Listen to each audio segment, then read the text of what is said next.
working? You guys can hear me? Hear me? That's good. Yeah, there he is. All right. Hello, everybody. Good evening, good afternoon, and welcome. One and all, we hope that you are having a wonderful evening. My name is Michael, I'm the Aussie Gamer, and welcome to our Pathfinder 2nd Edition game of Gatewalkers, a terrible tale of intrigue and investigation featuring these wonderful and amazing Patreons to my channel. Guys, tell them we said hi.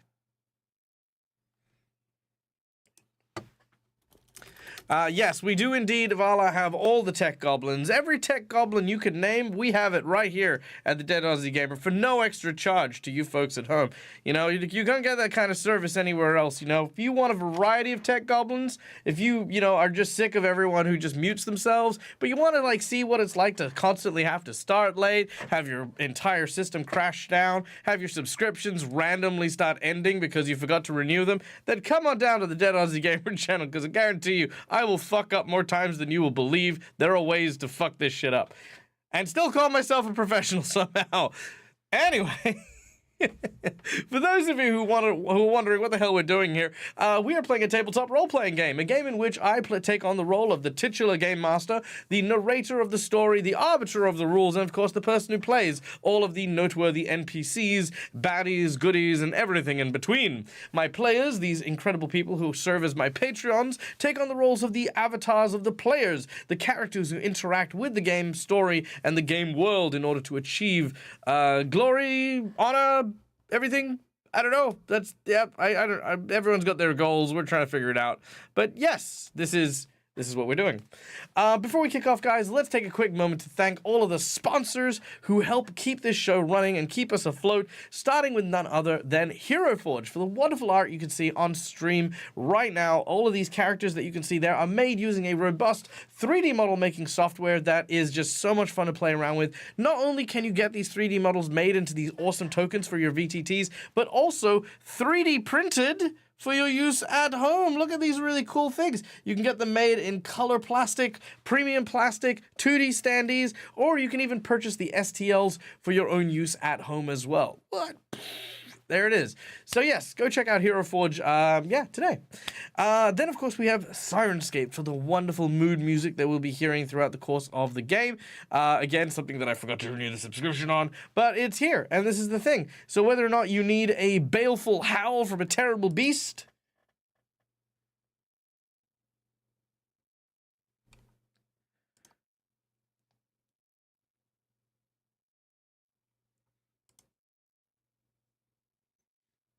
it's true. Or maybe you need the sounds of a dragon roaring in the distance. Whatever the case is, Sirenscape has a robust series of sounds that are going to help you bring out the immersion in your own game. So go check out Sirenscape as well. It is a huge library of sound effects that are ready and willing for you guys to use in your games. You can use it on the online app like I do for my channel, or alternatively, if you want, you can also have a phone app that you can use so that you can use them for your in-home games as well. And lastly, our VTT of choice, Fantasy Grounds. Look at all this cool stuff that we've got behind us. All of this comes courtesy of Fantasy Grounds, which helps really do a lot of the heavy lifting for me as a role player and a GM, taking on a lot of the heavy maths and making sure that the rules are cataloged. And yeah, it's a little bit pricier than most, but honestly, it's one of the easiest tools I've ever encountered in order to run my VTTs. So if you want to check it out, hey, Fantasy Grounds, there it is. All right. Next, of course, for those of you who aren't aware, we're going to be going to Gen Con later on this year. And you know what would be a really nice surprise for me when I go to Gen Con this year? And it would be to get another nomination for the infamous Crit Awards, an award ceremony that is catered towards industry professionals looking to kind of make a name for themselves. It is a recognition of people who have worked hard and tirelessly in the TTRPG profession, whether they're creators like myself, GMs, players, artists, fans, dice designers, you name it. These people are being recognized with these awards. And hey, your buddy Dag here is trying to go for Best Paizo GM of 2024. Bring home that running title. And we also are trying to win for Careful Cantrip Best Series of 2024 as well. So if you guys want to help us work on these potential awards, then hey, follow the link, fill out the form, and give us a hand with that. Because why not? It's for the kids. I'm a child at heart. At least my wife tells me I'm a child all the time. Anyway, so without any further ado, let's get to meeting our players now, shall we? These incredibly designed characters come from the awesome and creative minds of the people you see in front of you. And to introduce themselves and the characters that they are playing, we're going to start off with none other than the infamous, the wonderful, and amazing OG Lava Kitten. Infamous.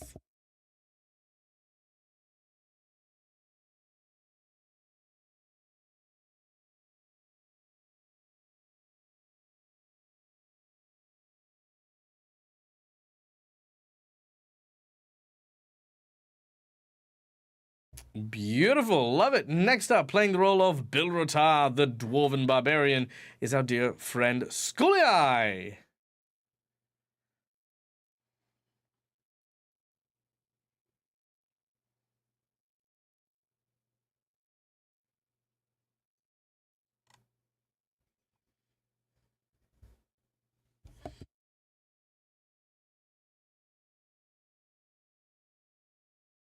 Oh, yeah. Well, I mean, hey, if you've got it, then use it. That's pretty much the entire thing. Next up, of course, playing the role of Arsini. Can't hear the players? Oh, no. Oh, no. Thank you for letting me know. Okay, try that again. Can you hear us now? Yes. Ooh. Can you hear the players? Yes. Help us. Help. And there it is. Yep. And I keep cutting out. Oh, God dang it. There we go, Lisa. Okay, yay. We're back as players. Yeah. Yeah, we just need to put that to fix his mic. So we gotta start over. Yeah. Well, I guess while we're waiting for Dag to fix his mic, I can reintroduce Lushara. She's the blue-haired elven witch who's traveling with her companions to learn what happened to them during the missing moments. She's not a particularly aggressive young lady, as she was busy working in her parents' tailor shop learning the trade until circumstances sent her out looking for answers prior to the missing moments. But yeah, she will have a single-minded focus when it comes to anything related to the missing moments or her brother. And Schoolie, the dwarf Bilrotar, with his single tracked focus, being an ex-soldier, knowing exactly what he's supposed to do because he got an order to capture a certain ex-Oaken steward. And that is what he's doing with his fist just now. I'm Neil from Immersion Diversion. I'm playing Arsini, skeleton sorcerer. Used to be a human. After the missing moments, found out he was a skeleton and now dead, and so that's what he wishes to find out what happened, is who or how he died. Because that is a question that all skeletons must ask. I love the person who found out, like, never understood that he was a skeleton before this moment. Like, I never knew I was born a skeleton. Yeah, he was just always a... We're all skeletons on the inside. Yeah.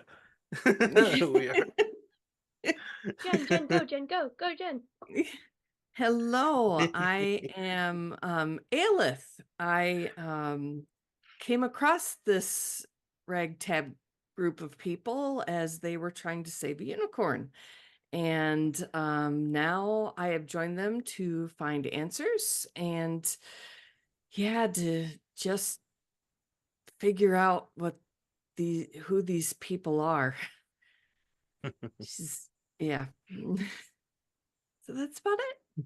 Yeah, don't worry, we're trying to figure it out too. We're an odd bunch, aren't we?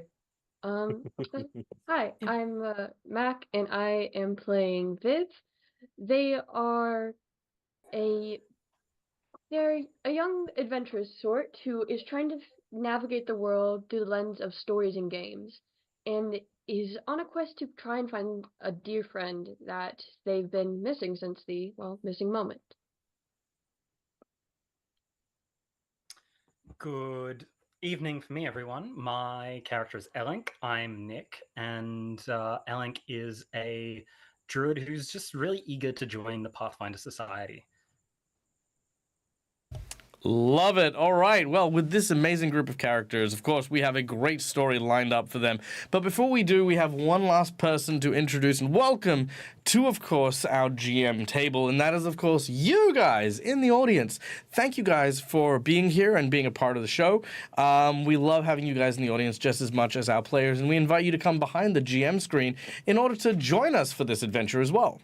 First of all, just by watching, you earn these amazing these absolutely incredible and amazing channel points that can be used throughout the game. What's happening? Yeah, okay. We've got channel points. Channel points can be doing amazing and wonderful things like giving insight bonus, inspiration. You can use it to summon monsters, do a bunch of stuff. It's basically used for you guys to have a bit of fun. In addition, if you guys would like to, you can also donate to the stream, which goes towards the monthly DAG support. And these donations are a lot more tangible, but very, very important nonetheless to my lovely players. Starting with $5, your $5 reward can provide a hero point to a player of your choice. In doing so, they can roll with advantage, petition the GM for nonsense, or stave off a killing blow. $5 for the DM can be used for a jinx point that can be used to counter hero points, make the bad guys roll with advantage, or make matters slightly more complicated. For $10, I will draw from one of two, there it is, decks. The first deck is either a heroic action deck, where a player of your choice will gain a one-use heroic action, which are pretty useful, very, very powerful little things there. Or alternatively, I can draw from a deck of plot twists, where I will draw 3 plot twists, and you get to pick one of them to influence the game as we play. For $20, you can grant a player or the GM a golden natural 20, which can be used as well a natural 20. It's literally what it is, because natural 20s are awesome. We love them. They're fun, and they have saved my bacon so many times and the bacon of all my players. For the big $50, now you can either increase the difficulty of a challenge, making a minion into a boss into a super boss, and a super boss into a, oh, holy shit, that shouldn't twist that way. So, it's a bunch of cool stuff that can happen there to make an encounter really difficult. Alternatively, you can provide a player of your choice a magic item. This can be a magic item you design as a homebrew item, a item that you'll let me design and provide to them as a piece of a set, or you can give the choice to my players to choose something from their wish list. Lastly, we have our $100 secret menu item. The secret menu item is a big $100 donation that not only goes so far in my channel, but it also provides a massive boost and a huge shift in what my players are capable of and the story as a whole. For the $100 secret menu item for today, as our group is currently dealing with a giant flower that is using giant ray guns and blasts, I will provide my players with the following. Provided that you can either capture or kill the flower that is attacking you, I will provide you guys with a unique spell that your spellcasting characters will be able to cast. You will learn the actual spell Solar Beam, which I will come up with stats with, which I will come up with as a full homebrew spell, and none of the NPCs and all that will get it. It is purely entirely your spell to cast. So there you go. We are going to give you guys a custom spell, which will get stronger with the more sunlight that's out there. And there you go. That's what we got lined up. Also, before we get started, because that is now all of the donation stuff, so we are ready to kick off the show, I'd like to give a quick shout out and a very special welcome to Nikki Nerds Out. Thank you so much for joining us. It was really a pleasure getting to hang out on your stream earlier on today. I came to drop by for because you were highly recommended by someone who I noticed in your chat, none other than our friend OG, who was hanging about and stuff. And I don't just follow OG around the internet and stuff. I do. I just go, what's OG watching? What's she up to? hey, OG, can I hang out with you? I'm going to hang out here. And that's how that happens. So yeah, guys, if you want to go and find a cool place to hang out with a wonderful and very creative mind, then yes, please go check out Nikki Nerds Out. Yeah, it's a lot of fun. Good community, fun, warm, welcoming soul right there. So there you go. Boom. Now, You have a pre-show, remember, Dak. oh yes, pre-show stuff. Pre-show donations. We have a donation here from our pre-showers. Calendria has offered a heroic action to none other than our dear friend Viv. So Viv, give us a number between 1 to 5 as I draw your audience donated heroic action. Okay. I'm slightly curious if I'm gonna get the same one that I already have, Maybe. or let's see how that goes. 4. 1, 2, 3, 4. Cold foe. Play before you make a strike. You may designate a foe that you see within target and gain a +2 bonus to attack rolls against that foe. However, you take a -4 penalty to attack any other creatures, pretty much except for that one. And if you strike that creature, well, you'll continue to get this bonus until you strike that creature, at which point you will get a critical hit. Ooh. So, the reading on that is, you pick a target, you get a +2 attack on them, you'll get a -4 attack on everyone else until you hit that target. Then when you hit that target, it'll be a critical hit. It means like getting tunnel vision on this specific enemy for a Correct. And it's called Cold All right. Foe. So that is Cold your Foe. new power. So thank you so much to our dear friend Calendria for that donation. All right. Are we good? We ready to kick off? Ready to get a Yeah. solar beam to the face. Hell yeah. All right. Well, without any further ado, when last we left our adventurers, our heroes found themselves trapped in a crumbling, high-towered treehouse as the powers of the necromantic arboreomancer Bolin had begun to slowly invoke his powers, destroying, crushing, breaking, and otherwise tearing apart the home of the gnomes that used to live in these treetops. His attempt to escape from our heroes, who only wanted to ask him questions, has gone quite poorly, as our heroes have managed to capture him, rendering him unconscious. Now, why did our heroes want to capture Bolin? Well, 8 months ago, our heroes and Bolin all disappeared behind a strange elven gate known as the Eodara. After disappearing for 8 months, they re-emerged with no memories of what had happened in those missing periods. During this period of time, known as the missing moments, they also each received a strange and bizarre marking, a tattoo that all of them and Bolin now possess. With the aid of Edward Riddleson, a professor who had been studying the phenomenon, our heroes were led to eventually find Bolin so that they could ask questions and hopefully come to terms with what exactly happened and whether or not there was a way to return the memories that were stolen. But Bolin had other plans. He was obsessed with restoring the natural world to what it truly was and reinvigorating an old and ancient curse known as the Obnubilate curse. The land itself potentially under threat from a curse that would kill elves at the very least, but also potentially all other creatures. Now that Bolin has been felled, all that remains is his mysterious plant benefactor, a tiny sunflower creature known as Sunward, who is still putting up a damn good fight against our heroes. And it is here amongst the treetops, as solar energy gathers within this tiny flower, that we return to our scene of battle. Before we kick off, I also want to say a huge and warm welcome to our friends over at World Anvil. Guys, freaking World Anvil, forget about it. Go check out World Anvil if you want a very freaking amazing, robust, and incredible world-building kit, organizer, and of course a community to be able to talk about all things world-building. Go and check out World Anvil. And also, boom, look at that. Here's a World Anvil link to go and see the website because the website is filled with cool stuff. Okay, there it is. Done. Now where the hell has my really cool music gone?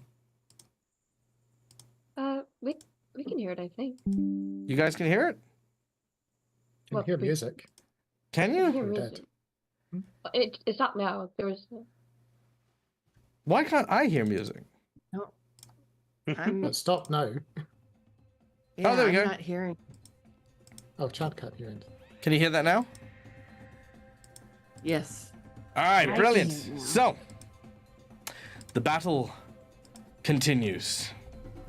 Now, as Sunwood gathers his energy,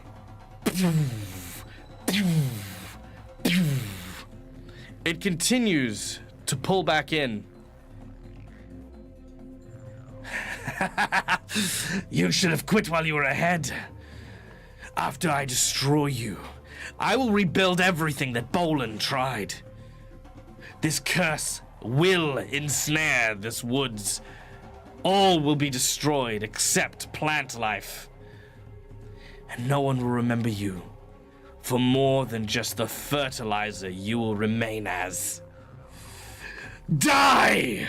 And you watch as he fires this beam of concentrated solar energy towards yourself and Lushara. Yep. We'll be fine. All right, reflex saves, if you would be so kind, from Bilrutar and Lushara as this beam That's gonna make much of a fires difference, outwards. Ooh. Bilrutar makes his saving throw. Oh, I do not. Oh, Lushara, I'm however, frightened. does not. All right. Lushara, you do have a hero point. You can choose to either hang on to it to stave off the killing blow, or you can use it to re-roll. I'm gonna hang on to it. Hang on to it. Frightened 3. Good Yeah. call. All right. As the beam of energy flies outwards, our heroes Whoa. both take 28 damage to Lushara and 14 damage to Bilrutar. And I'll use my hero point to take one, please. That's why I said it didn't matter. It was on 3. Yeah, pretty much. All right. Both on three. And yeah, all right, both of you have remained on 1 hit point. The hero points that our audience have donated have gone to good use. Thank you, of course, once again to our chat. Bilrutar and Lushara, both of you have costed out your hero points. As the fire burns through what looks to be the entire length of this treehouse, you are standing amidst the fire and the flames. You've managed to each roll just out of the way. Your armor, your clothes singed and burnt, and the air itself is almost acrid and choking. The moisture almost all evaporated from the highly concentrated beam of light. Sunwood sees you still alive and angrily snarls in your direction, its whole sunflower face peeling open to a vicious grin as it starts to roll its head back and forth. It seems to be trying to charge up another blast. It will take a while, but he's gonna try it nonetheless. Which then brings us across the small room in the treehouse to another section where Aelith, you have managed to crawl upwards, our elven ranger, holding in one arm Arsini, the skeleton sorcerer, as you pull him to safety up into the next area of the treehouse. You breathe a sigh of relief, knowing that the crushing weight of Bolin's spell, which was causing the buildings to collapse, has now stopped, and the building that you're in seems to be intact. What do you do? I want to move further in and place Arsini against a wall where at least he'll be somewhat safe. Sure. You prop him up against a wall. He still, well, I mean, Yep. he's a skeleton, so he appears dead as Yeah. far as you can tell. You have no vitals to really I'm a check. Halloween prop. Well, I don't want him crumbling any further. Very well. And then I'm going to make my way towards the others. All right. Let's see. I'm gonna say that it won't cost you anything to put Arsini against the wall. So 5, 10, 15, 20, 25, 30, 35, 40, 45, 50, 60. All right, with your 3 movements, you will be able to make it to the room where you can see the signs of devastation from the solar beam. You can see Lushara and Bilrutar very heavily wounded, singed around the shoulders, heavily breathing as you walk in. But that will take all 3 of your actions to get there.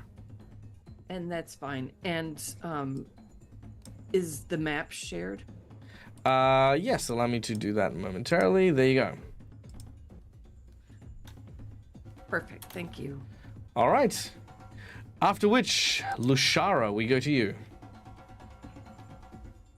Great. Lushara is in pain and terrified at the moment. So she is going to toss a divine lance at this very scary flower. All right. You begin to formulate your divine energies into the form of a radiant lance. Okay. Come on. Nope. Ooh, you take aim at Ew. Sunwood. However, I'm going to utilize my abilities. I'm going to consume a jinx point. Oh no. As you launch your spear, you watch as Sunwood almost moves to catch the spear directly in the face. You think for a moment, yes, I hit him. But then you watch as the lance starts to break down into these particulates, these small, dusty, light motes that then Powered him up. start to absorb into the face of the sunflower, charging up its solar energies. Uh-oh. Bugger. So that's 2 actions you've used to cast your lance. You've got 1 more action. What do you want to do? Yeah. Lushara's gonna dash out of the way.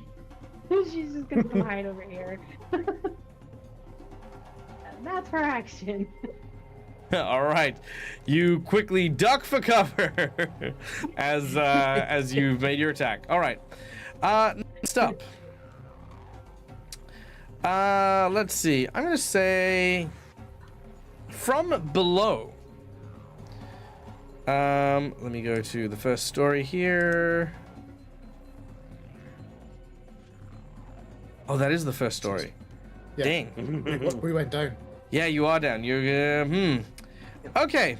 On the forest floor. Elink.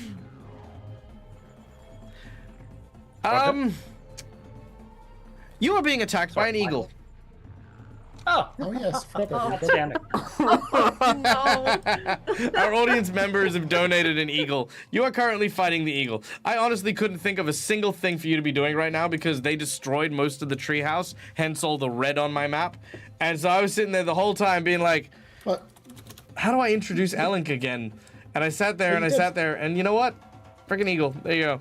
All right, Elink. you did say that Sunward created the vines for us to potentially climb down. Yeah, that's Potentially true. climb That's back true. up. That's true. But then what is he gonna do? He's gonna climb up and then just like hang on this thing like Spider-Man. Elink, there's a giant eagle right next to you. What do you do?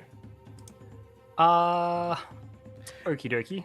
I'm gonna say that you guys. Giant I'm gonna eagle, say that hey? you guys have been haranguing each other back and forth. So I'm gonna give you 8 points of damage, and I'm gonna give the eagle 20 points of damage. Done. All right. Well,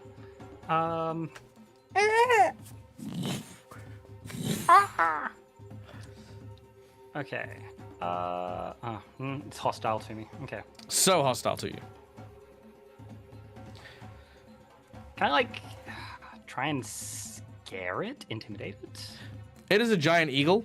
It is twice your size. Imagine if a horse was an eagle. Right now you're trying to convince it not to pick you up and drop you like a rock. How long has this eagle been waiting out Could there for I- us? So long. God. Sorry, let me rephrase, Elink. Yes, you may try. However, it is a bird of prey and Unlike it has the Yeti. designated you prey. Quite big. Yeah, I was then gonna be like, what if I pretend to be dead? And they're like, that's a perfect way to get scooped up. That's Don't do that's that. the fastest way to get scooped. Vimsy in chat suggests that you try to Alrighty. ride the eagle. Yeah. Like the rodeo crab. Be the rodeo crab. Be the true. crab you were meant to be. It's true, it was ridden Wrangle by a the crab. eagle. The yeehaw crab. Leonardo da Vinci. That's a great idea. You know what? That is a fantastic idea. I would like to jump onto the eagle and grab it around the neck and try and like get on this thing's back. All right, let's make an athletics check as you reach over and you try to leap aboard the giant eagle. Come on. I believe in you, Ellen. That makes one of us. You just need one. You can do it. I do. I just need like a nice, happy 20 here. Let's do it. Let's do it. Is there a Go, particular kind of athletics one? Like maybe a jump? Just the athletics on its own. You just need to use the skill. You don't need to use an activity in particular. There is no mount. Actually, I mean, maybe grapple, but, you know. Okay. That is also true. Horse size does mean perfect riding size. Just get athletics then. Mm-hmm. Sorry, I can't. I'm not finding sort of like how to just do plain athletics. Oh, It's okay, on so... the skills tab. Yep, so if you look on your character tab, there's a skills section, Yeah. and then there should be athletics. Although it says here that your athletics is 0. Same. All right, you're welcome to try. The number you're looking there for we is go. 16. Oh. Ooh. So close. You do have a hero point if you want to try a reroll. Pretty. Yeah, this is pretty 180 rough where we get a chance plus there. 4. I mean, yeah, I mean it's technically exponentially higher now that you've rolled that. It's like, you know, the 2-door like. That's not how dice rolling works, unfortunately. I mean, it might be. Oh, go on. Okay, because it's Yeah. I'll even give you a +1 bonus because he's not expecting you to ride him. Oh. Oh well. Yeah, okay, you were betrayed by the dice. Okay, but however, keeping in mind that's only your first action, you can try again. Ah, For the -5. Now you do need to get a 20 on it. I clearly need to like get this eagle a bit lower. So let's. Yeah, just, divine intervention. Okay, Raikon is giving you a free reroll. We need to place bets. Is this gonna work? That's lovely. Well, thank And you an very much. inspiration. You get to roll with advantage on top of that. Raikon. Hey! Fucking. Shall I just do another one first? Sure, go on. If you got a natural 20, I'll even let you ride it. It's gonna obey you. Whatever. That's an 18. Okay, it's still good. It's Thank good. you, Raikon. That was great. All right. That was So, awesome. with your first action, you quickly, as the eagle is swooping down to try and grab you, it basically arches its wings upwards and bends its talons forward to try and bear down on you. You know what it's going to then do is try to clench down to grab you, then correct its body forward so it flies upwards. What you do is as it reaches its talons outwards and its wings go up, you roll towards it. And as the eagle tries to grab you, it rolls off your back, not quite catching onto you. And you turn, and as you roll, you grab onto the shoulder where the wing connects as you pull yourself up onto its massive form. As you are now riding said eagle. Yes. Let us now find out if you can command said eagle with a survival check, as you are now trying to basically grab it around the neck in order to try and instruct it how to fly and where to go. Alright. Survival, I'm okay. A 16. Nice. Your target number. Yeah. Your target number is a 19. Ooh. Pretty hard on that one. That's very close. You can do it again if you'd like, but you do have 1 hero point left if you want to use it. Or do you have an action left to do it again? Doing it again will. I will tell you this. No, I will tell you this. Your DC is 19. Yeah. Let's hero point this last one. All right, last hero point. Let's see it happen. Yeah. With a 26. All right. You have mounted the eagle. While not domesticated, from this point on, the eagle will follow your instructions and your move action will constitute as the eagle's.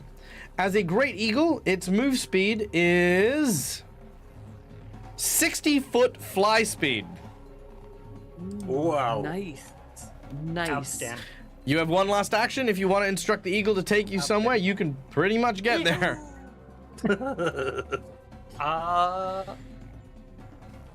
Yeah, let's get up and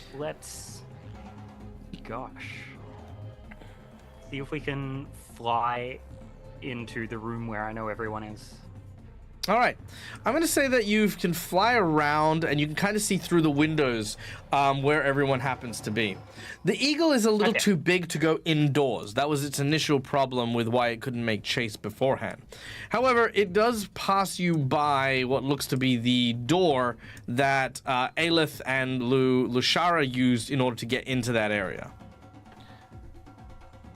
Great. Alternatively, Alright, you have enough movement to be able to get to the other side by the windows near both Bilratar and Sunwood. Pointed outside I'll- the windows. I'll Yes. give you a whole round to think about it, Dag, but I'm thinking about trying to get the eagle to like crash through a window with a nice big run up. So think about it. But Sure. those are my All right. actions. I'm quite happy to be here. Okay, I'm gonna give that a good think. But you will make your way to this orientation for the time being. Sounds good. All right. Arsini. Yeah. Arsini is dying, But I am. but he has stable. been stabilized. He's stable. Yes. Yes, but he has been stabilized. Arsini, Mhm. you find yourself in a graveyard.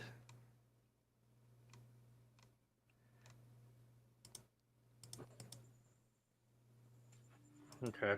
As you stand before what look to be a series of long dead people, left and right and all around you, you notice that the graves are empty.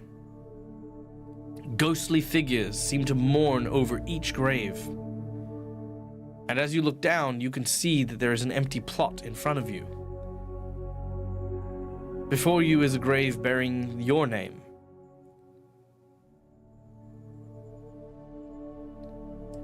A creature begins to make their way towards you.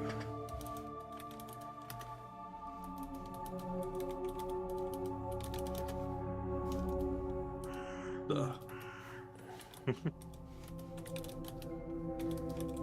What's that foreboding and It terrifying? looks like this. Ah, it's her. A fellow skeleton with bright floral clothing and a bouquet of flowers. She seems to walk past a few of the other spirits, handing them these flowers one at a time. As she approaches you, she speaks softly, but with a calmness that puts you a little at ease.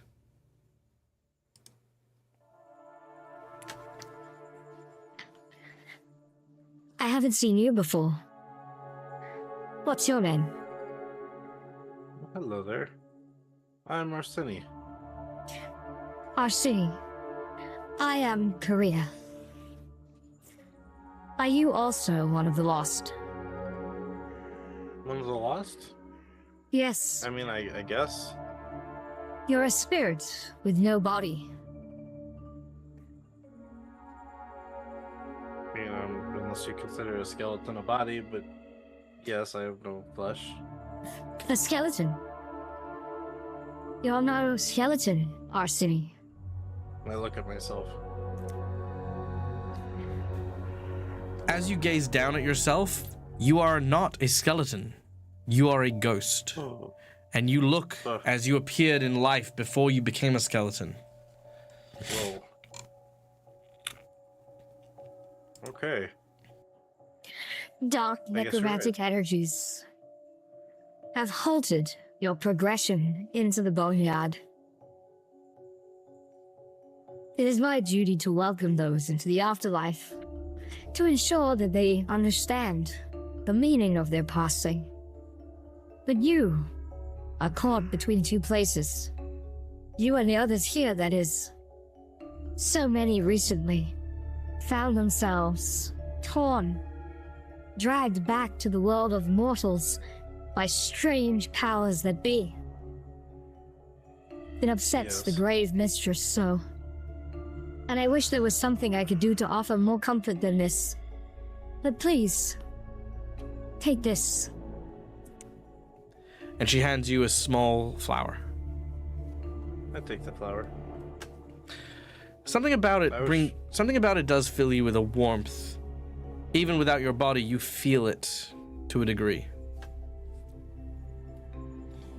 Don't worry. Please tell your mistress that we were trying to figure out what happened. I'm assuming you know about the gates. I'm afraid my mistress is far too busy. Okay. But the only message that she will have for you is that time heals all. And in strange aeons, even death may die.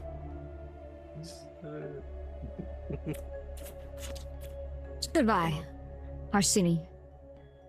It was nice Goodbye. speaking with you. It was good to see you, or good to speak with you as well. You then disappear from this place and awaken with 1 hit point. Wait, I have lungs. You do not have lungs, no. But you awaken with 1 hit point in the treehouse.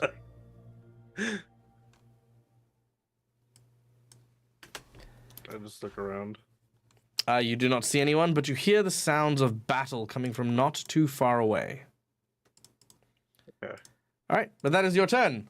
As we will then go to Bilrotar, who is standing before the ever-charging energies of the flower.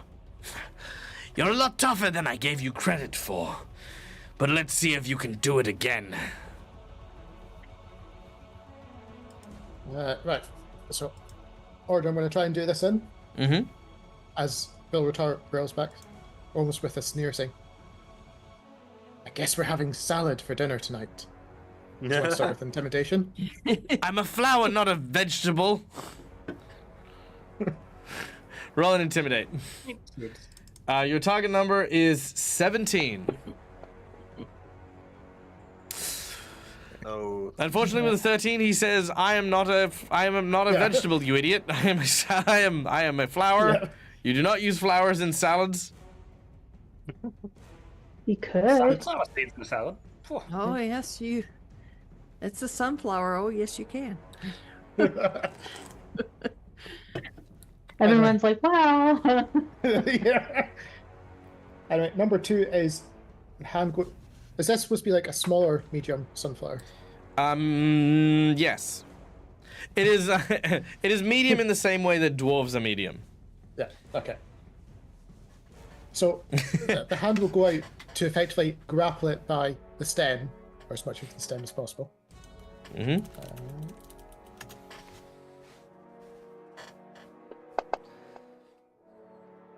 Oh, God. All right. Oh, success. Yeah, well, I mean, yeah, he's not that Flower, strong. yeah. It's a flower. Yeah. Okay, you reach out with your big barbarian hand and wrap it around the stem of the flower. He Yeah. is now grappled by you as you have grabbed him. Boom. Yeah. And for the third one, since I'm guessing because I'm right in the face, I can see that the charge is happening. Oh yeah, yeah, yeah. So with the hand there, the other hand will go to effect as much behind the head as I can. Mm-hmm. And I want to turn its head and slam it into the base of the tree, such that it's pointing face first into that tree stump. Turtle. Okay. Make another athletics check, I suppose. Uh, Well, this is with a -5 penalty. yeah, so we'll just do as a grapple on them again. Mm-hmm. Let's do it. Was that with the -5? I don't have -5, but it didn't come through. So 16. Which is another 16. Which would still be a success. Okay, you take hold of the flower's head and you slam it against the tree. Of course, this ends your turn, but begins Sunwood's turn. Where sure enough, another huge beam of energy. I just want to point out we didn't have a single thing for Viv that round. Thing for what? Sorry. Viv. Viv isn't in the combat tracker. Oh, is Viv not in the combat tracker? Oh no, Viv! Oh yes, that's right, because you weren't here last week, and I just didn't apply you because I am a terrible friend. Okay. Viv, why don't you have a turn then? Oh, do I get? Oh, what? Oh, what? Hi, what? Yeah, huh? Viv, you Yeah, are hi, yeah. you are on the floor, and you've just watched your friend fly off on an eagle. There are some vines growing from the tree downwards. Okay, give me a second. Because I thought, oh, Want to try it's this at home, just- Viv? Yeah, just something's gonna happen later with Viv. It's fine. I can wait. Oh no, shit! I am there. All right, well, how about this? Why don't we retroactively say that the eagle also picked you up? I'm just in its talon. Yeah, it's basically you've basically kind of it's got grabbed They've you with its never talon, left. you've grabbed it, That way you don't have to miss out on the whole combat. In the first place and been up their eagle the whole time. Yeah. Basically, it's like, does anyone hear the sound of a majestic eagle? It's just Viv screaming Why, yes, I attached to do. this eagle. Such beautiful creatures. Alright, I guess that's me. All right. Are I you happy take with the that, action to Viv? scream. What? Yeah. I'll yeah, sure. All right, you're on an eagle. Ah! All right. You're also next to the window that you can see Bilratar, who is now grappling onto the flower creature, slamming its head against the main trunk of the tree that you happen to be in. Do you want to do anything here? Let me see.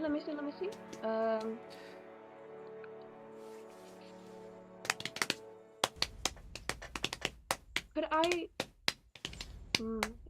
try to break the grapple and because I have the glide ability, would I be able to do that and get to the window or? Yeah, easy. All right. I don't have great athletics, but I'll give it a shot. You don't need to. You Batman your way into the room. Da, da, da, da. Smash! The window breaks, and then Viv lands in the room. Now what? Okay. So that was like one of my things. Yep. All right. So I just see, 1 second. Okay, Bolin's down. I see all my friends looking pretty scuffed. The only thing I noticed, I suddenly heard a giant bolt of energy with no other context. You can see a big black trail, leading this way from the first attack. So it went like that. Alright then. So you can see that kind of like a scorch mark, like there. Gotcha. Alright, then I think it's pretty clear what happened here. I want to use my second and last spell slot for the day Ooh. to draw ire. As I Very well. crouch Ire through Genasi, the if you're in window- chat, just jump into the Zoom Ire, call. help out! Ire! Please! We love you, Ire. Ire's great. Okay, you're drawing Ire. What does that do? Okay, so essentially, let me pull up the full description. You cause mental distress to a creature, goading it to strike back at you. Wow, it's You Neil as a deal spell. Yeah, you deal 1d10 mental damage to the creature and cause it to take a -1 status penalty to attack rolls against creatures other than you. The creature must attempt a will saving throw.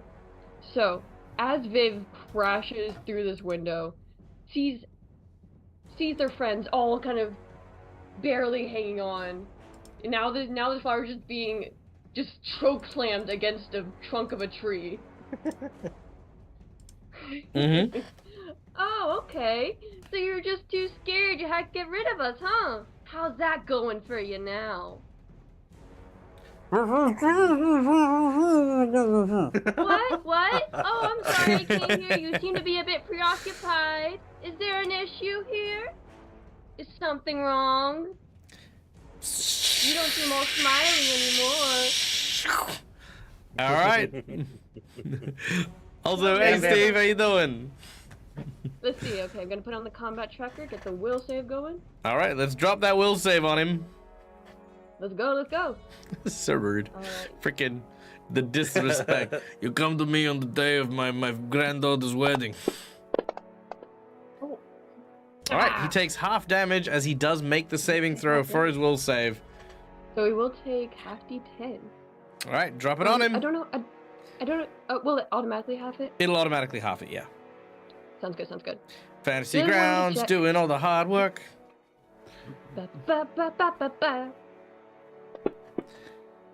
All right, 3 points of damage as the mental strain of your words start to cause some of the petals to like fall off and wither. Okay. And let's see. It also takes the penalty still.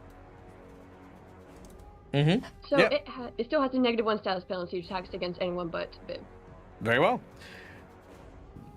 This will happen. However, it's going to use all 3 of its actions to continue doing the thing it was going to do, which is blast its solar beam once again. And again, it incinerates a huge chunk of the tree that you happen to be standing in. Birita! Schooly Eye, my dear friend. My kind, generous, dear compatriot who's been with me through thick and thin. I need you to roll me a percentage check. Oh no. Ooh. How does a lowly 28 sound? Sounds like a bad idea. So, a 20-foot sphere, a circle, cuts through this entire thing. Now, I don't know about maths-wise, but it's a 20-foot line, you know, with you know, like a 10-foot blast radius. And this is a 15-foot wide tree. So, with over 2/3 of the tree now destroyed, you hear a snapping sound. Let's see. We've managed to fall 3 trees today. Chat, could I get chat to roll me an exclamation D6, please? I'll have the whole chat do it, and then I will pick one at random. This- Exclamation If this tree D6. falls on the one I'm in, then we just destroyed 4 trees today. That's true. You know, I mean, yeah. And good luck, you know, trying to talk to the druids later on. Yeah. Hey, this is the all other created druids by tried Bolin, their right? own. All right, we got 3 results in. Any others? Bolin's fault. Last calls. Exclamation D6 if you want your result to go into the running here. I'm All sure right. I'd rather be in the city right now. All right, here we go. Rolling a dice. Like, That this cursed is- business is too much. 1, 2, 3, 4. Who's our 4th one? Nature's not what it isn't cut out for me. No, the natural world is really hard. Vala with a 4. I almost died. I'm at a skeleton. All right, This isn't good. with a 4 on Peanut our result, butters. in 4 rounds, this whole tree will collapse in on itself. Ooh. And this is the end of the first round. When the counter hits 4. All right, back to the top of the round. Aelith, you're up next. What do you wish to do? Damn plant.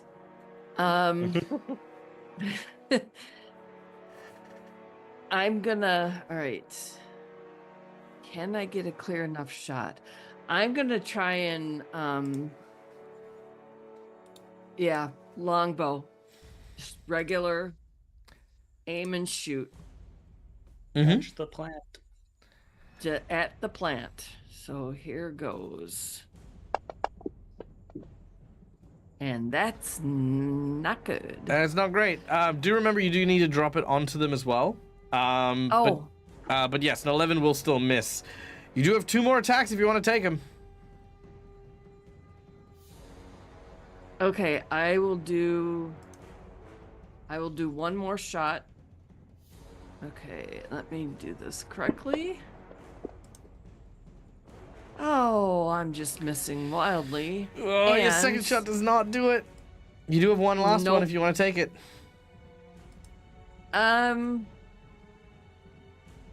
Well, seeing the massive hole in the tree, I'm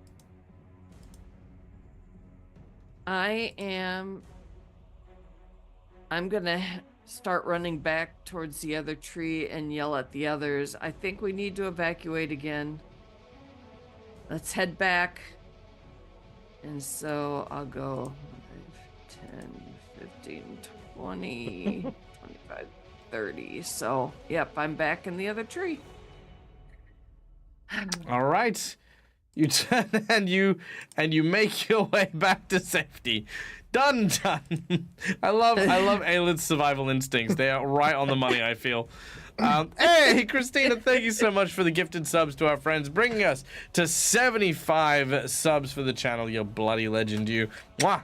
RPG, Dinosaur Bob, and Lahik, thank you so much. Enjoy your new emotes and earning them channel points, yo! As we switch it up to Lushara. Lushara, as you ducked around the corner to try and avoid the beam that was about to come your way, you're sort of like, okay, I think I got past him. And you're now standing behind like one of the only pieces of wood still left. What do you do from here?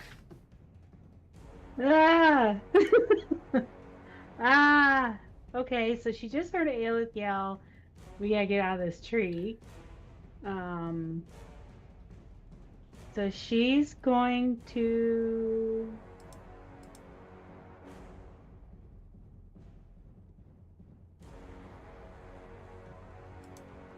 Actually, I would like to, if I can, try to grab Bolin and start dragging him out of the tree and lead the sunflower to other people.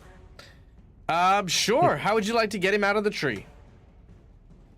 I'd like to just drag him across the bridge toward where Aelith went. 5, 10, 15, 20, 30, 40, 60,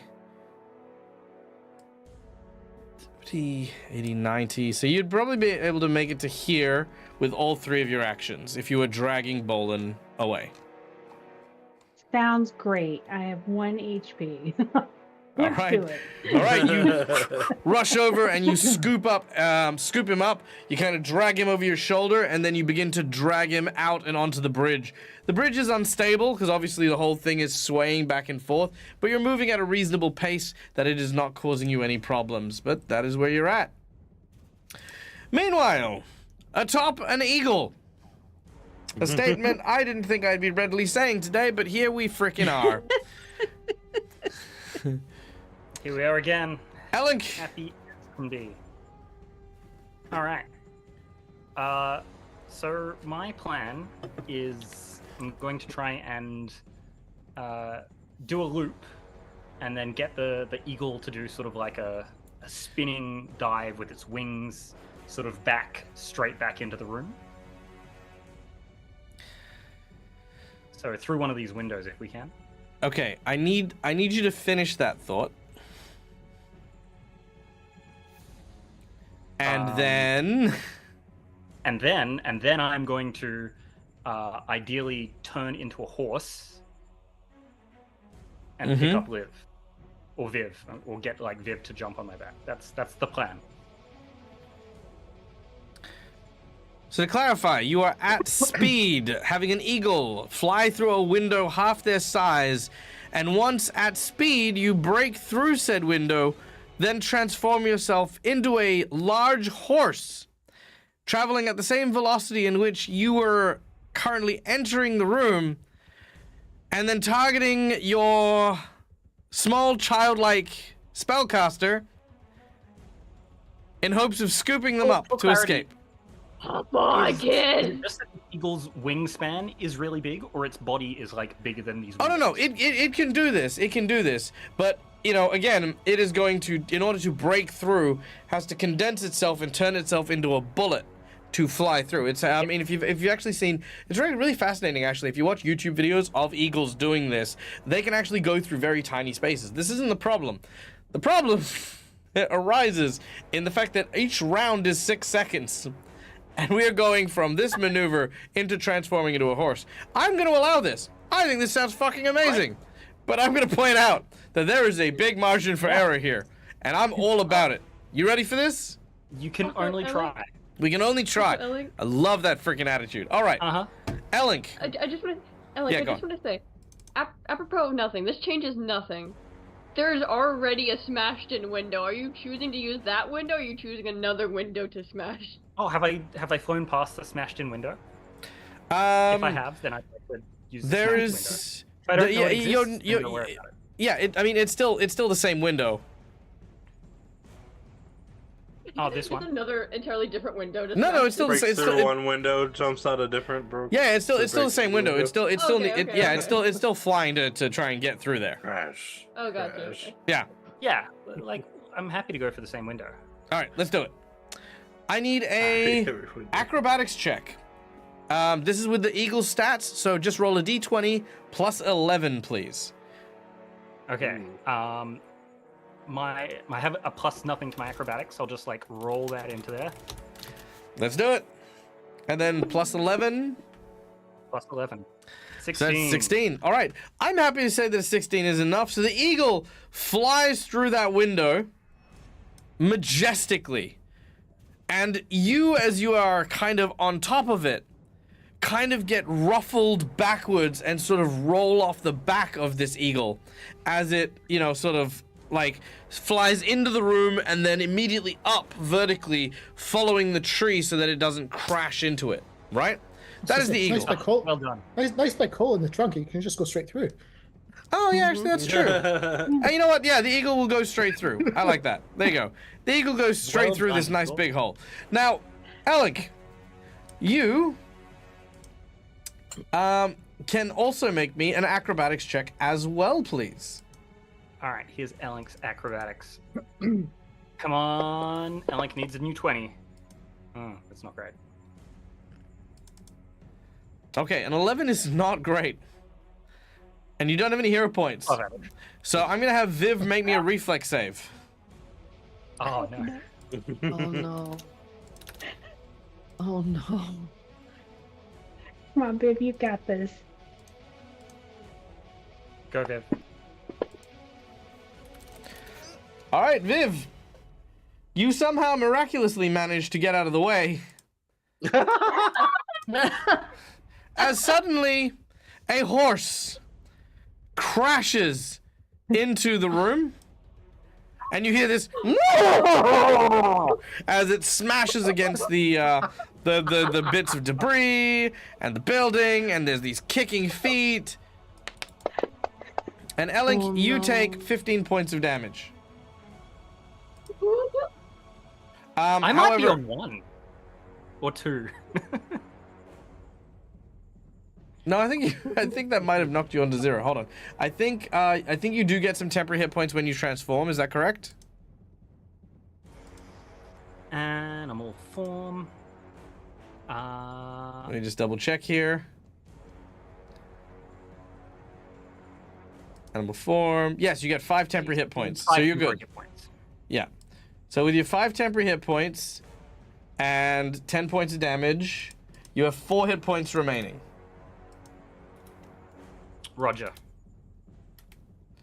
All right. So let's become a horse, or like Oh no, sorry, you have 12 hit What's- points remaining. My apologies. Alternative. Like a gazelle? Oh, you are a horse. You managed to turn into a horse. It's just turning into a horse mid-flight was a bit trickier. You did not stick the landing. No. Pegasus. Horses aren't known for their flying. No. Sometimes swimming, But you are now not- here. You have we have one action remaining. What would you like to do with it?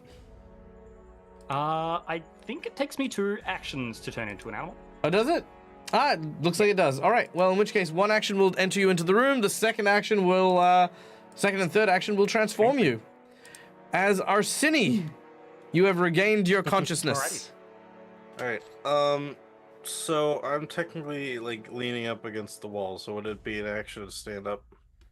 No, you're fine. You can stand up. Okay. Also, by the way, Gotcha. just because I'm an asshole, I'm literally just going to also knock down 1 extra round from that. How long will this tree stand? Just, Five, it just makes okay. sense. Yeah. 25, 30. So there. Maybe spend a jinx 5, point. 10. If I spend a jinx point, I'll take 2 down. 20. Get to there, big. Ah, Aelith, what's going on? As I kind of see over here, and I see Lushara running over the stairway, and be like, oh, okay, can I see? Oh wait, no, it's 2 action to do it. And I use my okay, never mind. I was gonna say, could I technically see sunward from here? Yes, you can. Okay. That'll be for next one, but I will be ready to help Lushara bring Bolin in as my last action because I don't want to get in her way. So All right. I'll just get back there and help her when she gets in. Okay, you're preparing to help out where you can. All right, Bilruta. Your hands feel warm to the touch as you are still holding the now sizzling plant person. Yep. So, Come question: how far down was it from this story to the to the forest floor, floor? 40 feet. Belratar, just point it at an angle in the tree and it'll create a slide. And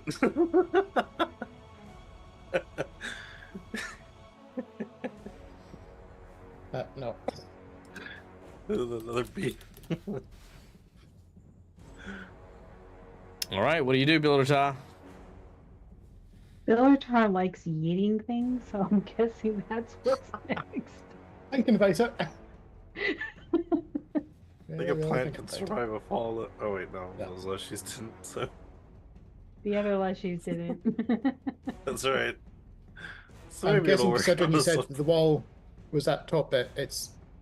I'm trying to think whether the other room is going to be safe. You know what? I'm going to go with what I was thinking the first time, which is to drop sunward as I quickly get out my grapple and rope from my backpack. Wedge it beside one of the open windows. And Bilrutar is going to jump out the window and slide down the rope. Right. Yeah, okay. Acrobat athletics check as you decide to rappel out of the 40-foot window. Yep. Oh my. Oh no! Oh no. We just had a donation No. from Christina, our lovely and wonderful benefactor. Thank you so much for your donation. A heroic action to Bilruta.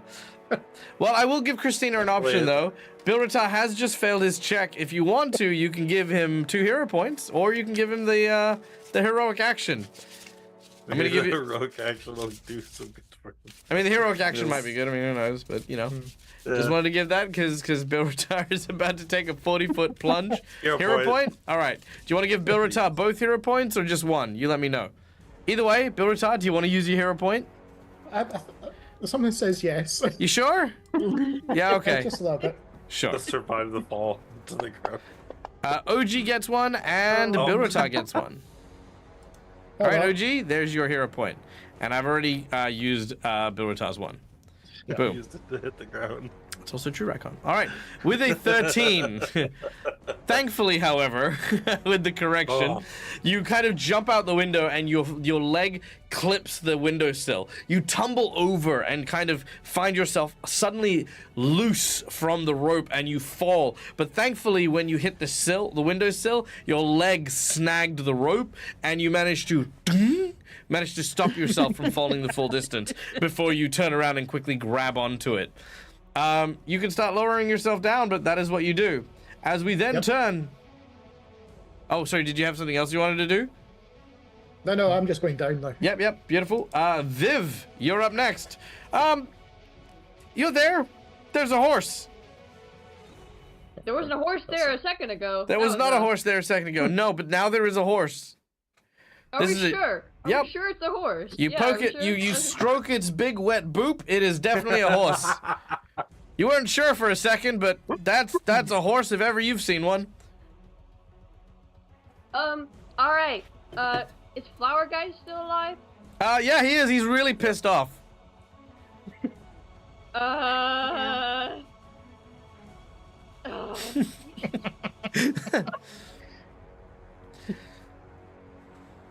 I leave for one session. Get on me. It's a horse talking. Nay.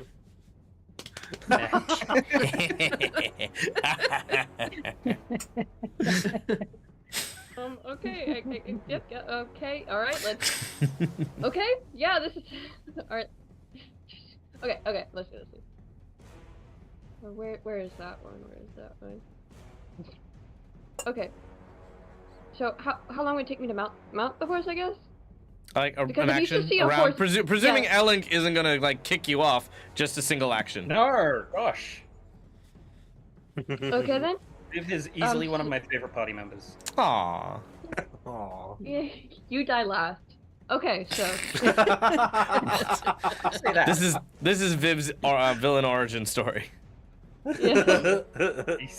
Just constant nightmares about the horse barreling through the window. Anyway, okay, so they're going to take that action to mount this sudden, just high velocity horse that is barreled in, and then they're going to use their. Is the heroic action something you take when you do an action, or does it have to be like a whole action then? You can tell me what you want to do, and I'll tell you if yeah. It's petitioning me for stuff that's not in the rules. So if you have something you want to pitch me, yeah, do it. Well, essentially, with their next two actions, they wanted to do no heroic action like the card that I got. Where Oh I yeah, get you can do that for free. It's a plus free two. action. You can do that anytime. Okay, yeah. Gotcha, just want to check. So, because now there's many shards of wood everywhere. So many. So many. While Viv is like running to go get up on the horse, we'll just find one that seems sharp enough and try to launch it at our good friend, Mr. Sunflower Sunward. Are you trying to shank the flower? I don't know, Dag, does the flower... Jesus, what is wrong with the youth these days? Frickin'. Oh yeah, I'm gonna be really cute and playful. Look at my character and their cute little stuffed toy. Frickin', I'll make a prison shiv and shank the flower. Exactly, Steve. It's called pruning. It's called pruning. That's called culling. It's different. Anyway, make your attack as you Flower. as you I'm taking the viciously flower. shank the flower. You know, for the context of people who have no idea what this flower did so wrong, right? This could be an awful introduction to our channel and our show. You know, just saying. Well done, Just Steve. do it Steve, you after get a hero the- point. Well done. Alright, and I think I get a +2, was it? I don't know how to add it for a cast. but- Bottom left-hand side where it says modifier down the bottom, before you make your roll, just add the +2 there. Gotcha. 1 second. 2. Okay, now let's see. Come along. Oh! Oh! Do your thing. Fucking just kill the fucking thing. It's fine. So it's a double crit, by the way. So that is triple damage. So you Should I know. roll? Wait. Do I get to roll the other nat 20 just for the roll of it? I mean, yeah, actually, no. Technically, no. Oh, because you have to roll all. You have to roll. You have to roll. all of them, You have don't to roll all three. Yes. So technically, Yeah. Okay, so it's triple damage. Very well. Yes, it's triple damage. So, just roll the damage normally first onto Sunwood. There we go. Cool. Then roll another lot of damage onto Sunwood. I want you to look him in the eye as you do this as well. Let's go on. Okay. Cool. And now you got 2 crit cards here. So give me a number between 1 to 5, you monster. Listen, Frisk Throw may it have all handled out. everything. We with have the crit power of- cards. Frisk handled everything with the power of understanding, compassion. Viv is not Frisk. Okay, No. let's go for 2. 2. Okay. Well, as And- you've shanked him, he is also now stunned 3. Oh, is he now? Is he Oh wait, really? no, because this is a spell, right? Yeah. Don't Yeah, I roll guess for that's true. damage. You deal the maximum possible damage with this critical effect. Oh my gosh. Cool. So what is I'm dead. so what's 6 times 6? 36. Okay, 36 points of damage. Sweet. Okay, now pick another number between 1 to 5, because you got your second crit effect. 4, 1, 2, 3, 4. Let's have a look here. What's this say? Energetic might. Oh, it Pretty deals energetic triple right now. damage. So, could you roll another 2d6 for me, please? Just drop it onto him. It's fine. Absolutely. Actually, no, you don't need to because it's Absolutely. maximized. So that's another Just 12 obliterated damage. the tree in itself. So that is You don't have to worry about a falling tree anymore. so that's 48 damage to Sunwood with a We're level shank. So this I'm was- glad I got out of the way. Sunwood gets for Is not it 60 staying dead. something and then 40? Let me just check his hit points real quick. Let's see. 20 Yeah, hit go ahead, points. see how it is. Carry the 3. Minus the 12. The square root of pi. Yeah, he's freaking dead. Whoa. Look, He died. Okay, He then had an died so hard, offspring. he That now becomes offspring was undead. killed by this shot. They're dead. listen. Viv just watched a horse barrel through at Mach fuck. They don't know what's going on. Yes! They are really mad. They really don't like people calling them friends when they're being really mean. It's fair.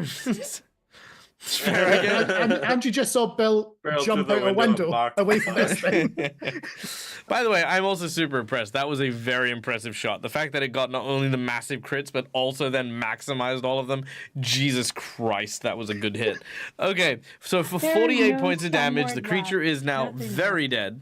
Now, we are technically out of combat, but you do only have 2 rounds to get out of this particular part of the building. Now, because of the vines that have already descended down to the ground, it is going to be easy for everyone to take what's her name, Bolin, and get down. However, Elink and Viv, you are the wild card here. How are you getting out? Worst comes to it, I can just jump. You I can can. just jump. Sure. How's the We horse only need gonna to get out out? of this tree section, though, don't we? Yeah, And Bolin's potentially. already been moved. A Bolin has been moved to the other tree. Yep. I think we just Heaving need to him scramble. along. Is there anything left in here that we need to do, Viv? I mean, Nay. I mean, nay. Wow, you're very talkative for a horse, Mr. Horse. Oh, don't get smart with me, kid. I've been a talking horse since before you were born. Oh god, that's concerning. Yeah, Viv's just kind of clinging onto this horse. Maybe slightly coming off the adrenaline rush of having murderized Flower. Yep. So it's just gonna go wherever the horse goes. Okay, where's the horse going? Where's the horse the going? horse is gonna go northwards towards the other On a third still window. non-destroyed tree. Kill. You come to a door. The door is too small for you and a rider. Oh, You hear the tree breaking. all right. I'll unanimal. You unanimal. You are now holding Viv. Yeah. As you do so, I need a reflex Thank you, save. By the way. I need a reflex save from the both of you. Oh no. Okay. As you run across the bridge starts to snap as the tree is falling over. No, no, no. Woo!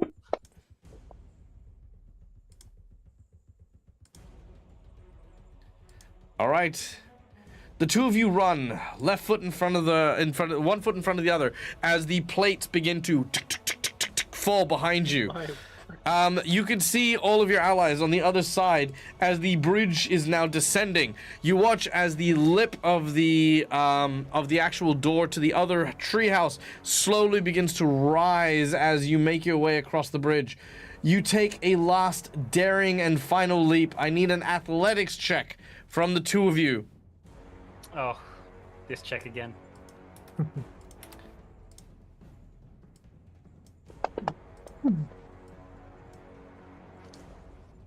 The both of you leap and manage to grab onto the door and pull yourselves to safety. You watch as the giant treehouse collapses, crumbling to the ground, leaving a scene of devastation in its wake.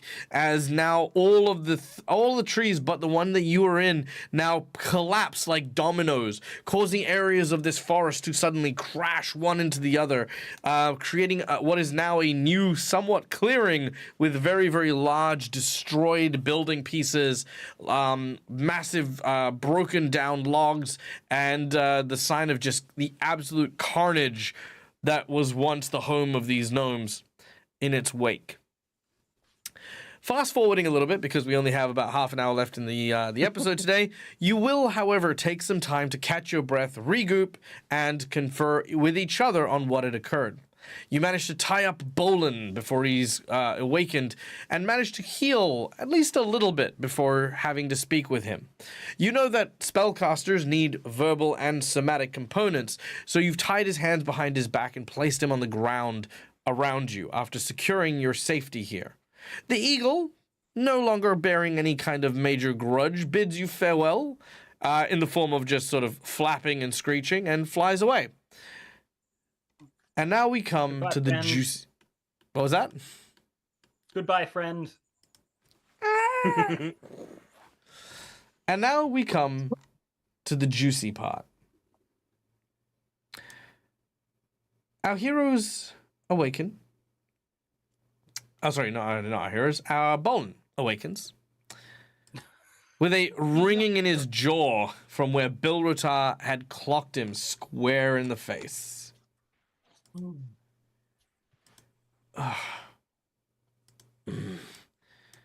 My head.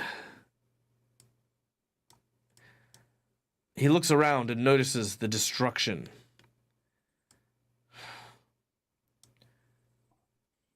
Is Sunwood dead?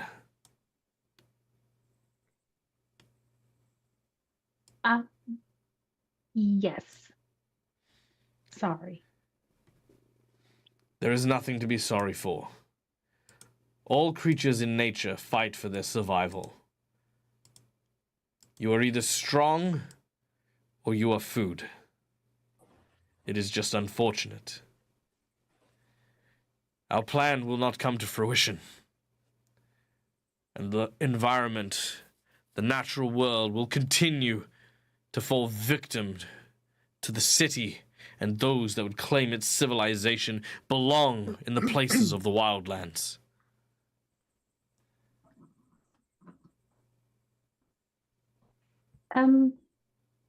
Bolin, we mainly just wanted to come and talk. What happened to you during the missing moments? I do not know Everyone of what knows. you speak.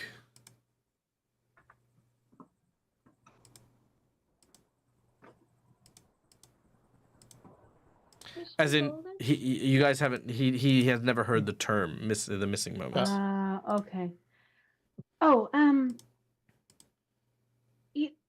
several months ago, when when the portals all opened up, we heard that you came back changed, as of all of us. What did you see? What do you know? He has a paused moment before speaking.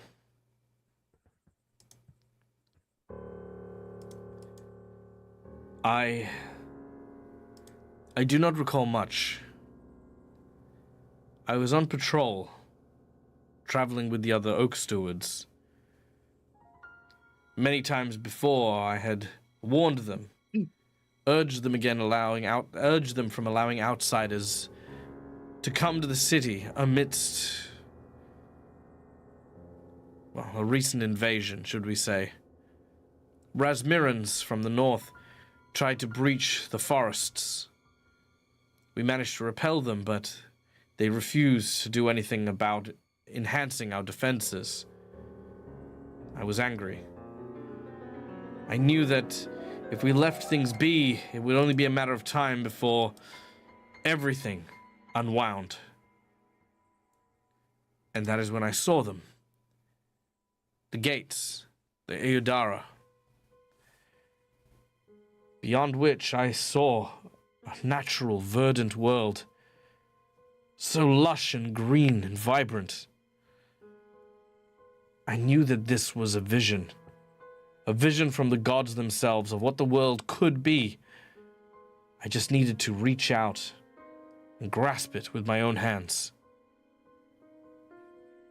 And that's what I did. I don't remember what happened after that. All I remember is that when I emerged, I was not alone. When I came to, the other patrolmen, they were not with me anymore. Instead, there was another figure. A thin, terrifying fae that called themselves Kaneepo the Slim. He told me that the vision I saw of the natural world, he told me that it was within my grasp. All I needed to do was restart the curse that had been broken, the obnubilate curse. I agreed. If whatever the figure told me was the method in which I could bring about the vision I saw, then there would be no price too high to pay. In exchange, all he asked me was to find and give him the sacred key to the Sevenarches. A small price to pay. And he did fulfill his end of the bargain. And had it not been for you and your friends, we would have succeeded. We would have brought the natural world back into the forefront. We would have let this land heal.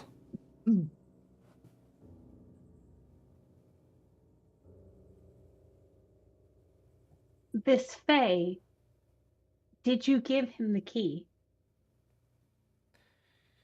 He is quiet for a moment, but eventually nods. Not ashamedly, but at this point, defeated in every truest sense of the word. He has resigned himself that no longer can he complete his goal or his task. So there is a certain melancholy that sits around him.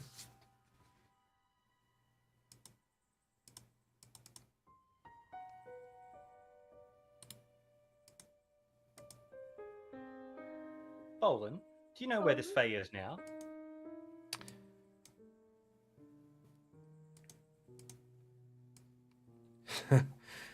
You do not find Kaneepo. Kaneepo finds you. I never had a way to contact them. Some days I would simply turn around and they would be stepping out from a shadow or from behind a tree or through a hole in the woods far too small for any creature to be in. Kaneepo is everywhere and sees everything. He probably already knows you are coming. But, yes, You'll find that out yourselves soon enough. Soon enough. Would I know anything Some ally. about this Kaneepo? Anyone who wishes to may make a... ooh, what's a good check for this one? Let me have a quick squiz Because here. I have the lore for, I believe it's for a Fae. Lore Fae will be the only thing that you guys can use here, but yes, you may. Hey. Oops. Come on. No, Why aren't can I you be hooked now? working? Mhm. All right, here we go. All right, with a 20. 20 is still good. You have heard rumors of a man known as Kaneepo the Slim, a fairy tale of folklore, spoken in the same breath as one would speak of like Bigfoot or the Chupacabra. A fantasy or a legend of a boogeyman-like creature who lurks in the wild woods, so thin and mysterious that they can hide even behind a thin bush or bramble, said to kidnap and abscond with people. There is a mysterious story that you have heard, Aleph, of this thin man from a thin land that comes to steal naughty children away. If they go into the woods and do not mind the shadows, they will soon find themselves plucked. But you know one thing further. The stories of Kaneepo originally arrived around the earliest times of the unravel curse. And as an elf, you were around during those times too. What you do with that correlation is up to you, but it is one you are aware of with your score.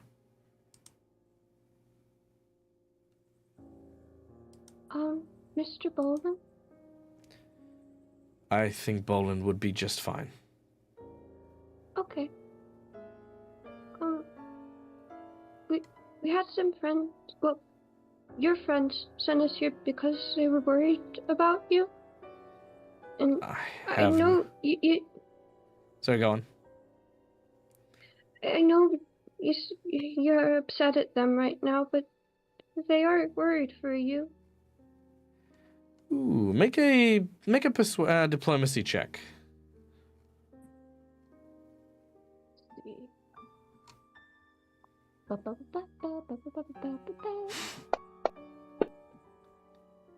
Nice. All right. He says, I have no friends. There were none who stood by and supported me when I spoke of my dreams. There was none who stood by and helped me, except for those who lie now dead and in ruins here.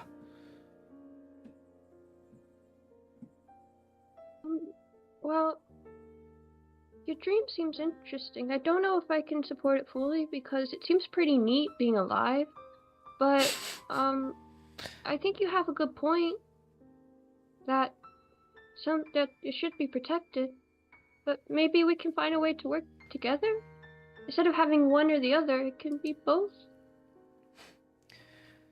He looks at you and smiles softly.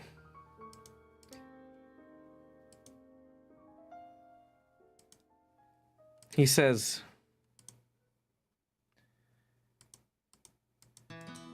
were it that simple, I have done much in my time since trying to restore the curse. Crimes that cannot be so readily forgiven or overseen. I have been bested here by you and your comrades, and I will give myself up for the judgment of my actions. After all, it is the way of the civil to do, and I have indeed lost to the march of change and progress. I do not believe what I did was wrong, and if presented with the opportunity, I would do it again, but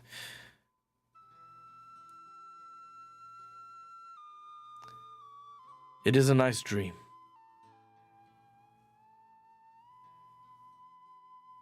Well, if you are forgiven one day, it's not really our place to forgive you. We aren't the ones you hurt, really. But if you are forgiven, I hope you get to see a world where your dream did come true, but in a way you didn't expect. Maybe you just need to change what you're looking for. Your words touch him, for sure. And had you not had 3 hero points, I would have given you another one. I'm just imagining all of a sudden, just from the background, you see one of the gnomes whose houses they kind of destroyed, just throw a rock and just be like, "We're not gonna forgive you! Fuck you, you cunt!" Anyway. Yeah. That's basically it. It's like, yeah, just, they burnt down their house, they tortured their families, they poisoned them with unicorn poison. I mean, fair enough, the gnomes don't really, have much they want to give him. So there's that. Can't really blame them. You can't blame them, not really. Anyway, so, okay, so any other questions for Bolin? Bolin is definitely, again, like I said, when I say defeated, he is surrendered in every sense. He's not trying to break free. He's not going to try and escape. He's not fighting back. He's good. He's done. It's not good. Maybe not a question for Bolin, but for the gnomes. The gnomes aren't there. That was No, the gnomes aren't there. That was just a joke. It's like we're not the ones who need to forgive you, and it's like, yeah, we're not going to forgive you.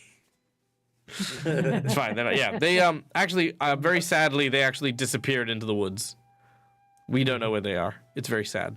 Oh yes, that's right. Well, let's Yeah. get Bolin back to the green woods. Yeah. And Yeah, they hopefully want get our them back proof in that one we're piece, so- useful. Yes. Get out of this Look. creepy forest, drag Bolin back, and Lushar really wants to sleep a lot. I would say if Yeah, that that sounds hadn't worked, Mm-hmm. Bellatar would give him a bit of hope, saying, Lemma did say that she wanted you back alive, not dead outright. But I think we covered the whole diplomacy bit. All right. Well, you again fast forwarding because we have another 10 minutes before the end of today's session.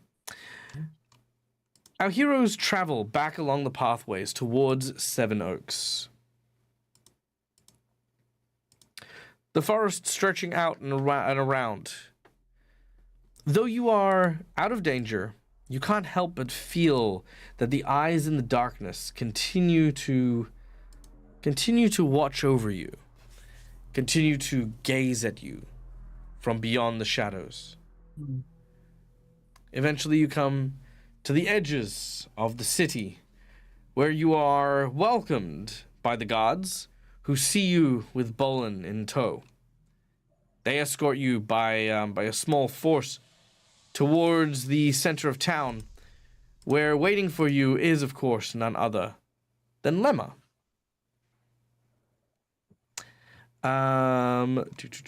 Here we go.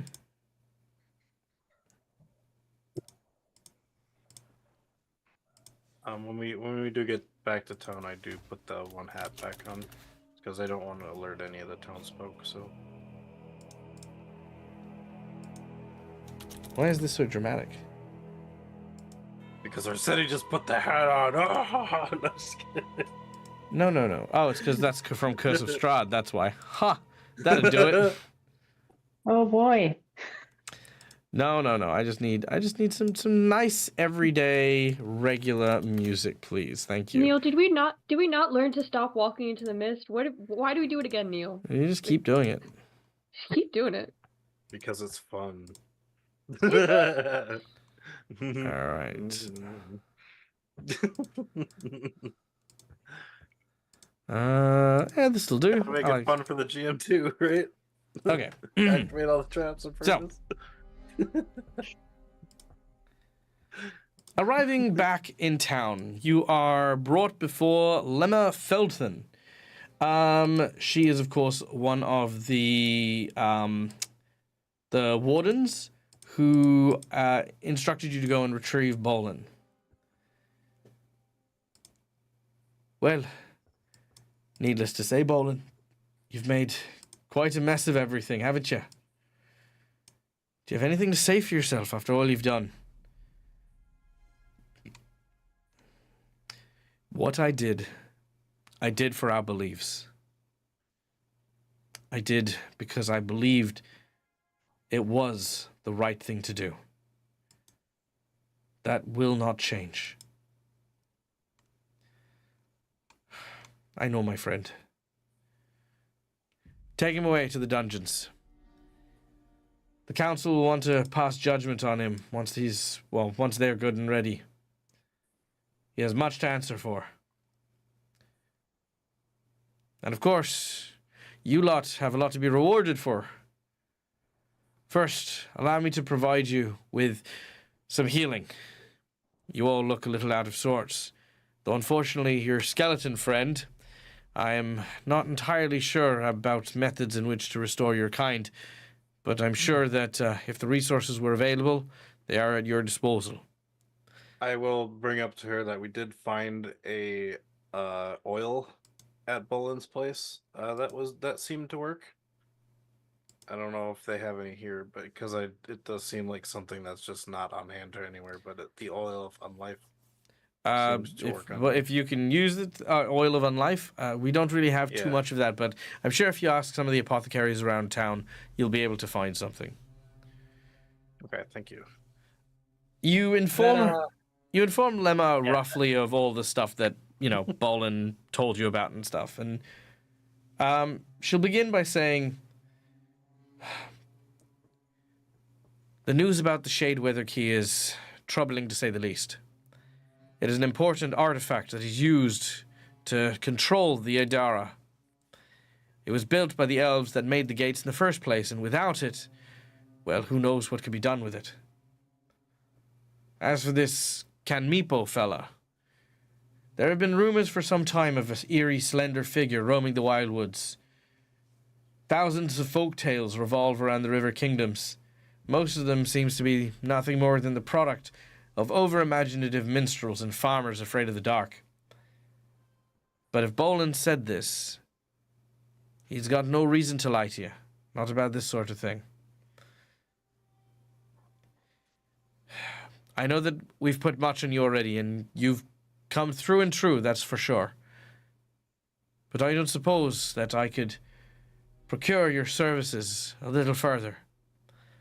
The Shadewither key needs to be returned. And I can think of no one better or more capable than the individuals that managed to bring down Bolin and his operation. Of course, I won't be asking you to do this out of the kindness of your heart. You'll be provided with some resources to use.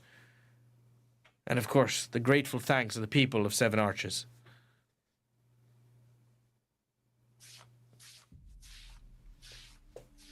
Well, we certainly can't leave the Shadewither key out there if it can be used to control the gates.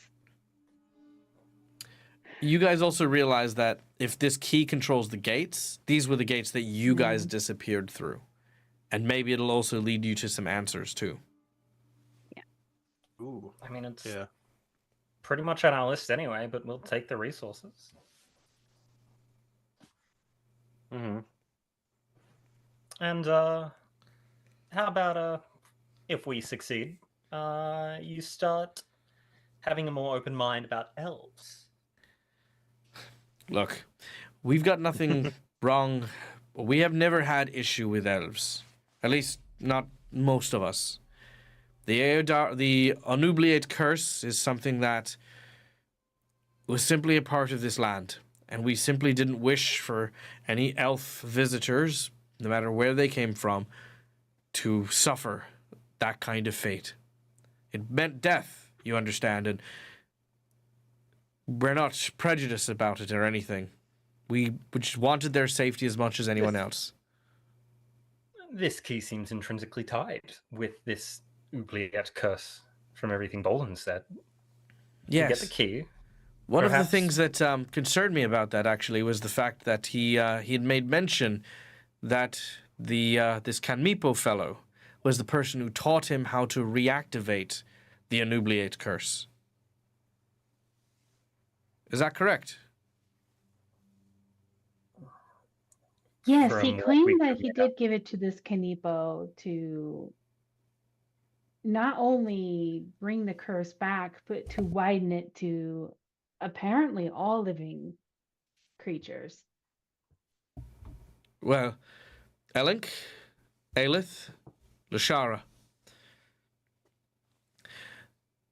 I know that the curse itself has had a very heavy toll on your people.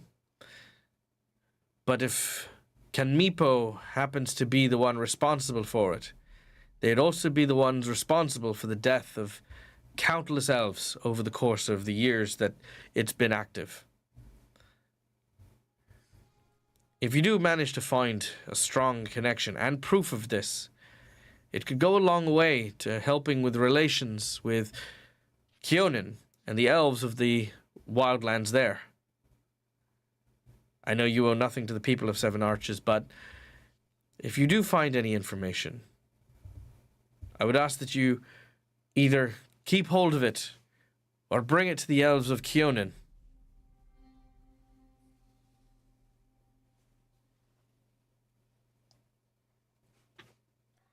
Of course. Your advice is Um, taken on board.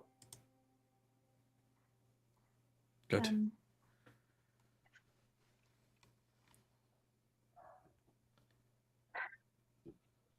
Any ideas of where we can begin our search for information on this Kaneepo? Lemma paces back and forth, stroking her chin as she thinks. There are a few places I could recommend. Firstly, the Quaking Stacks is a library filled with resources that we've gathered over the years. You'll probably find a great deal of information there within. There's also a farmland just on the outskirts of the region that would be known as the Thinlands.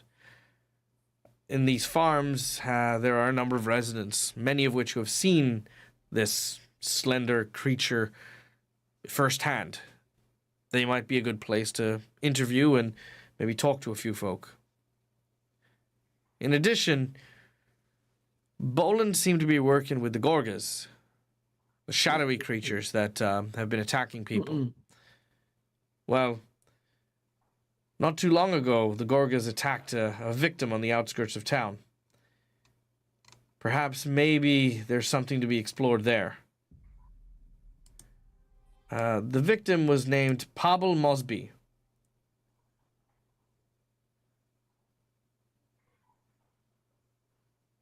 That's plenty, thank you.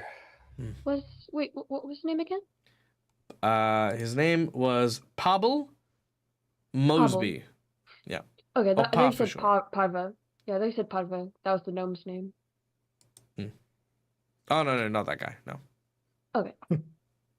Also, Viv would have brought up asking if they had seen the gnomes come in at any point. They would say no. Yeah. They've seen no signs of the gnomes. Oh dear. I hope they made it For out your of the Green Wardens to know that forest. there are there are gnomes in the forest. Somewhere. Yes, we set them free and told them to that they should come here for assistance. So Well, of course, we'd offer them help. hopefully your patrol will keep an eye out for them. Of course, I'll actually send out an extra patrol as well, just to be sure as well. As she says this, she then bids you to go and rest, to heal, to go seek treatment. Your battle seemed very arduous, to say the least. She has nothing to say about the flower creature, but does ask what became of its body. I'm going to say, because we did fast forward it, I'm going to leave this up to your decision. Would you have rooted through the refuse and rubble to find the body of Sunwood, or would you have just left it there dead and buried? Lushara would not have dug through that, but I don't know about the rest. Look, Actually, Leshy's actually a thing that Elink's a little bit into and was quite curious about this thing. I'd put my hand up and say I would have been game to do it. Okay, roll me a percentage, please. Let's see if you found the body.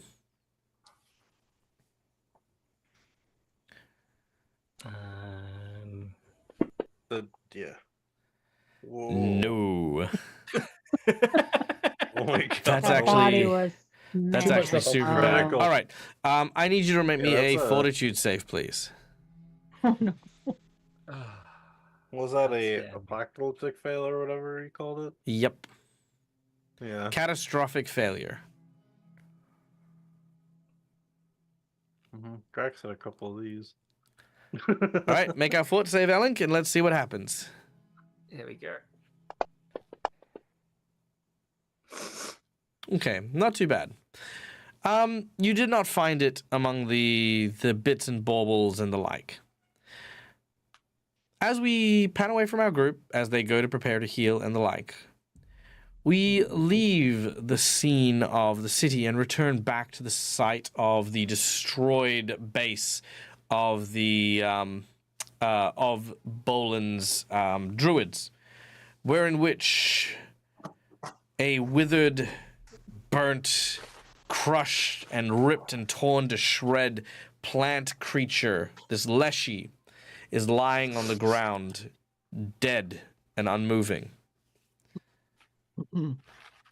Before a clawed pair of black hands scoop up the dirt around the flower and lift the dead corpse up.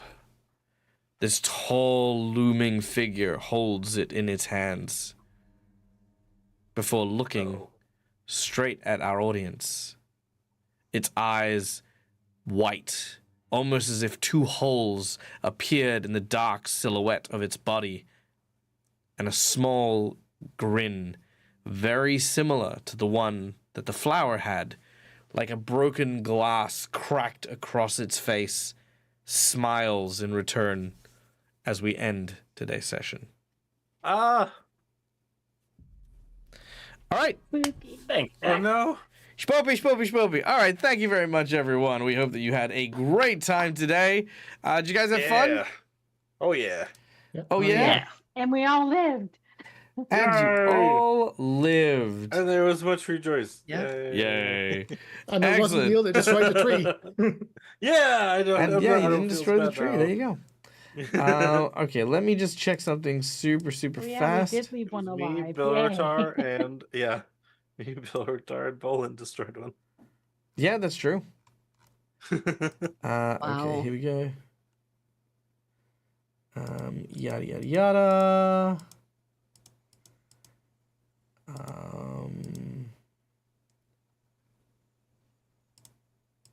Just checking this and that and the other.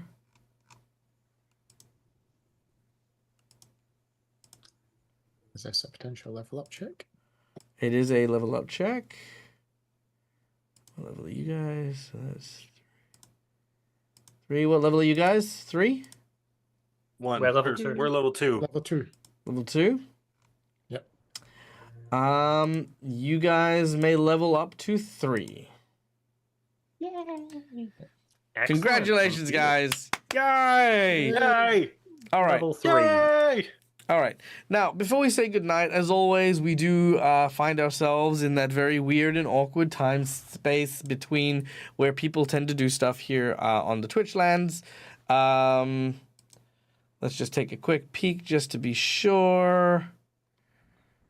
Yeah, the usual culprits are out and about, but what we are going to do, as always, is we're going to take a little bit of time to do one of the dag formations. What are dag formations? Dag formations are these little tiny things that we do just to kind of remind ourselves that life is good, people are awesome, and we should be good to each other. So today's dag formation is this. I tell people this all the time. When it comes to like running a adventure module or stuff like that, a lot of people think that like, oh, running a module is lazy, or, using pre-written materials is, like not putting in effort and stuff like that. Let me tell you something. When it comes down to it, the effort you put into you as a GM, doesn't matter how big, doesn't matter how small, doesn't matter how hard or how wide, any time you give to the craft of dungeon mastering is time that you have given your time and effort.